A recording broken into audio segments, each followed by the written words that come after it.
야곱은 홀로 남았더니 어떤 사람이 날이 새도록 야곱과 씨름하다가 자기가 야곱을 이기지 못함을 보고 그가 야곱의 허벅지 관절을 치매 야곱의 허벅지 관절이 그 사람과 씨름할 때에 어긋났더라. 그가 이르되 날이 새려하니 나로 가게 하라. 야곱이 이르되 당신이 내게 축복하지 아니하면 가게 하지 아니하겠나이다. 그 사람이 그에게 이르되 네 이름이 무엇이냐? 그가 이르되 야곱이니이다. 그가 이르되 네 이름을 다시는 야곱이라 부를 것이 아니요 이스라엘이라 부를 것이니 이는 네가 하나님과 및 사람들과 겨루어 이겼음이니라. 아멘. 본문은 야곱이 처절하게 기도하는 모습을 보여줍니다.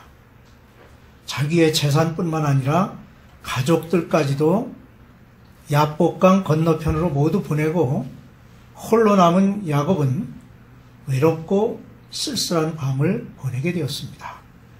그것은 마치 형 에서를 피해 도망할 때에 루스 들녘에서 외롭게 밤을 지내던 그때와 같은 상황이었습니다. 이때 야곱은 느닷없이 나타난 천사와 자신의 모든 생애를 내건 처절한 사투를 벌이게 되는데 결국 이스라엘이라는 축복의 이름을 부여받게 되었습니다. 어떤 사람이 날이 새도록 야곱과 씨름을 했다는 본문의 표현에 대해 혹자는 실제의 사건이 아니라 그것은 환상이다 라고 그렇게 주장하는 사람도 있지만 야곱이 천사와 씨름했다는 그 이야기는 그 밤에 실제로 있었던 일로 새로운 이름, 즉 하나님과 겨루어 이겼다는 뜻의 이스라엘이란 그 이름을 얻게 된 사실에서도 증명이 됩니다. 또한 이 일이 사실이라고 볼 수 있는 것은 너무나도 생생하게 그때의 상황을 기록하고 있고 야곱의 허벅지 관절이 어긋나게 된 사실, 그리고 천사가 떠난 뒤에 야곱이 그 어긋난 허벅지 관절로 인해서 절개되었다는 표현은 이것을 뒷받침하고 있는 것입니다. 하나님께서 야곱의 허벅지 둔부의 힘줄을 치신 것으로 인해 이스라엘 사람들이 허벅지 둔부의 힘줄을 먹지 않게 되었다는 표현 또한 야곱에게 있었던 실제의 사건이었음을 보여주는 것이라 할 수 있습니다. 야곱이 씨름하던 순간은 자신의 축복과 회개를 위한 간절하고도 처절한 기도의 시간이었습니다. 예수님께서 간절한 기도가 어떤 것인지를 보여주셨습니다. 누가복음 22장 44절에 예수께서 힘쓰고 애써 더욱 간절히 기도하시니 땀이 땅에 떨어지는 핏방울 같이 되더라. 이 말씀은 간절한 기도가 어떠해야 하는지를 보여줍니다. 또한 엘리야가 갈멜산 꼭대기에 올라가서 땅에 꿇어 엎드려 그의 얼굴을 무릎 사이에 넣고 라는 열왕기상 18장 42절 말씀은 엘리야의 기도가 얼마나 간절했는지를 보여줍니다. 우리의 기도 역시 이러한 간절함이 있어야 합니다. 우리는 흔히 형식적인 기도, 그저 눈만 감았다가 고개를 숙였다가 드는 그런 기도, 기도하려는 목적보다는 친교나 단순한 기도 집회를 갖는 형태로는 하나님의 보좌를 움직일 수 없는 것입니다. 반면에 절실한 마음과 뜨거운 마음으로 드리는 간절한 기도가 하나님의 마음을 움직일 수 있습니다. 우리나라는 특히 교회에서 모이는 기도의 시간이 참 많습니다. 새벽 기도, 심야 기도, 철야 기도 등등 기도 시간이 많이 있는데 근데 그럼에도 불구하고 대다수의 성도들은 기도의 필요성을 느끼지 못하기에 기도 시간에 참여하지 않습니다. 하지만 성결한 삶과 헌신의 생애를 살고자 하는 성도들은 주님의 도우심을 간구하는 기도를 쉬지 않습니다. 사무엘은 기도 쉬는 죄를 범치 않겠다고 하였습니다. 사무엘상 12장 23절에 나는 너희를 위하여 기도하기를 쉬는 죄를 여호와 앞에 결단코 범하지 아니하겠다고 말했습니다. 하나님께서는 베델에서 야곱에게 축복을 약속하셨고 그 약속을 20년 동안 신실하게 행하셨습니다. 이러한 하나님의 축복과 함께 가나안으로 돌아가는 도중 야복 강가에서의 야곱의 기도는 우리에게 많은 깨달음을 얻게 합니다. 첫째로 야곱이 하나님께 접근할 기회를 얻었습니다. 야곱은 형 에서를 두려워하였습니다. 그래서 모든 사람에게 강을 건너가게 하고 홀로 남아 있었습니다. 지금까지 야곱은 여러 사람을 속였습니다. 형 에서를 속였고 아버지를 속였습니다.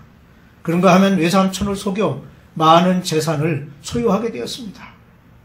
이와 같이 야비한 야곱도 하나님의 무한하신 자비로 큰 은혜와 그의 사랑의 품에 안기게 되었습니다. 그는 홀로 있었습니다. 바로 그때 하나님께서 그에게 가까이 접근할 수 있는 기회가 되었습니다. 이와 같이 사람이 홀로 있을 그때가 하나님과 교제하기 가장 좋은 때입니다. 우리 또한 하나님과 깊은 교제를 나눌 수 있는 좋은 기회를 갖도록 노력해야 할 것입니다. 이렇게 야곱이 홀로 남았을 때에 하나님께서 가까이 오셨습니다. 그리고 야곱은 지금 자신이 그분과 씨름하고 있는 모습을 보게 되었습니다. 하나님과 씨름하는 것은 무엇을 의미합니까?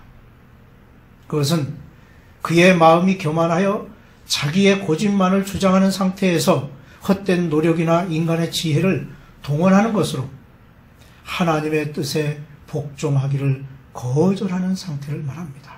하지만 하나님께서는 그분의 뜻에 완전히 복종할 때 우리를 구원해 주십니다. 그럼에도 불구하고 이렇게 사람들은 하나님의 뜻에 복종하기를 거절합니다. 그러므로 하나님께서 야곱과 씨름하신 것은 얼마나 감사한 일인지 알 수 없습니다. 왜 그렇습니까? 하나님의 뜻에 완전히 복종하는 것이 인간의 소망이고 목적이 될 수 있음을 하나님께서는 아시기 때문에 야곱이 또한 우리가 순종할 때까지 우리와 씨름하시는 것입니다. 둘째로 야곱이 하나님께 매달리는 사람이 되었습니다. 야곱이 하나님과 겨루어 씨름한 결과가 어떻게 되었습니까?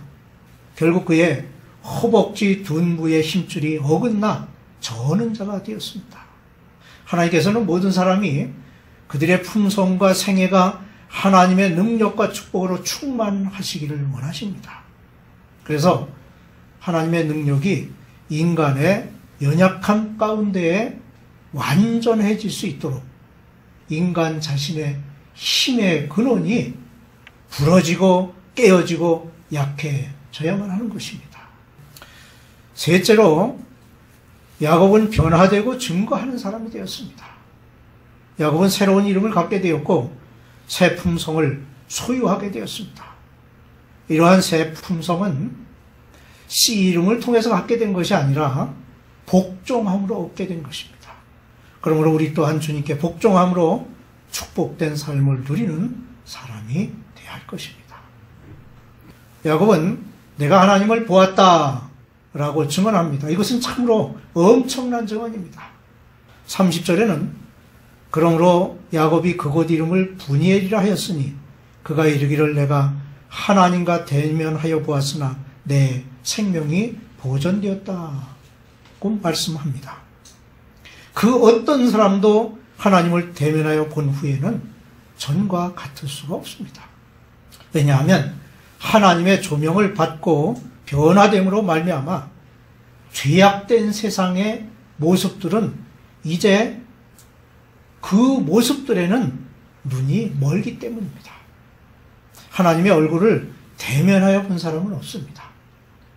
모세는 하나님의 등을 보았습니다. 출애굽기 33장 23절에 손을 거두리니 네가 내 등을 볼 것이요 얼굴은 보지 못하리라.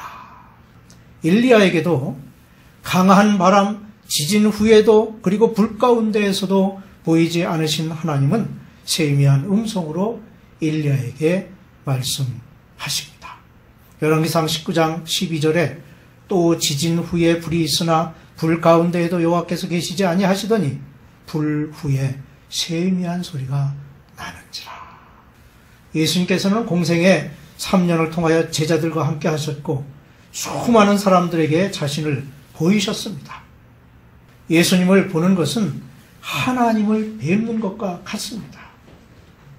요한복음 14장 9절에 예수께서 이르시되 빌립아 내가 이렇게 오래 너희와 함께 있으되 네가 나를 알지 못하느냐.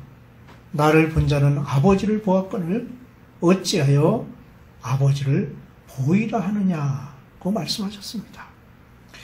야곱은 이제 걷는 모습이 달라졌습니다. 즉 다리를 저는 사람이 되었습니다.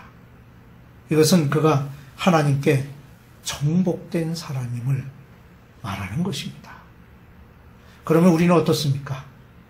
우리의 걷는 모습이나 말하는 태도가 하나님께 모든 것을 헌신한 삶의 모습을 보이므로 우리가 하나님의 자녀임을 나타내는 것입니다. 또한 야곱이 분이엘을 지날 때 해가 돋았고 라는 말씀은 그가 하나님의 뜻에 자신을 복종시킴으로 하나님의 빛과 능력의 태양이 떠오르게 되었음을 보여주는 것입니다. 그렇습니다. 하나님께 복종하는 삶, 주님의 뜻을 이루고자 하는 일에 헌신된 사람은 이와 같이 밝은 태양이 그의 앞을 비추게 될 것입니다.